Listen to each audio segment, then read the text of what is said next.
ఇన్స్టాగ్రామ్లో కొన్ని వ్యతిరేకమైన పోస్టులు పెట్టించాడు దేవుడు కావాలని. గుడ్ మార్నింగ్ అని, I love you my sweet heart, my wife అని, ఇట్లాంటి కొన్ని దేవుడే కావాలని పెట్టింది. వాస్తవానికి నాకు ఎవరు లేరు, నాతో మాట్లాడటానికి ఎవరు లేరు, నా యేసయ్య తప్ప.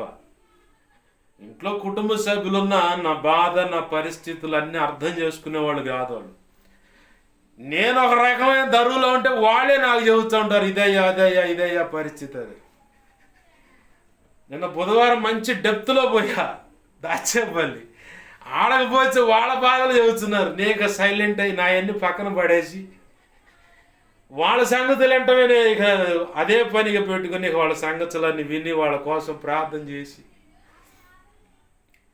అక్కడ ఉన్నటువంటి యవనస్తులు కానీ లేదంటే పిల్లలు, చిన్న పిల్లలు వాళ్ళ ఆటగాతనమైన పనులు అయ్యి ఆ సరదాలు అవన్నీ చూసి నవ్వుకొని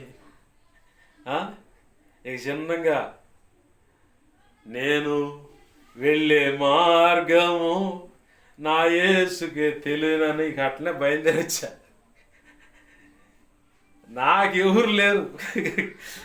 దేవుడు ఎందుకో కొందరు వ్యక్తిత్వాలు తెలుసుకోవాలని మరి ఏం మొత్తానికి ఏంది అలా పోస్టులు పెట్టించాడు. కానీ వాస్తవానికి ఎవరు లేరు.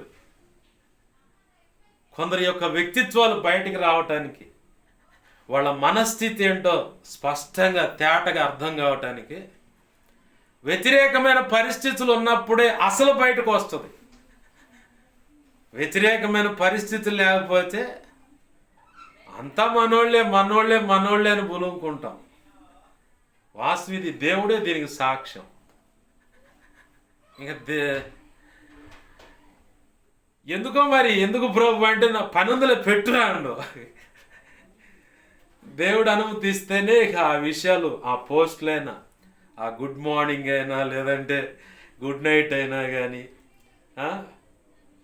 ఆ కొన్ని అక్షరాలు ఆ పోస్టింగ్ పెడతామని వాస్తవానికి నాకు ఏమీ లేవు.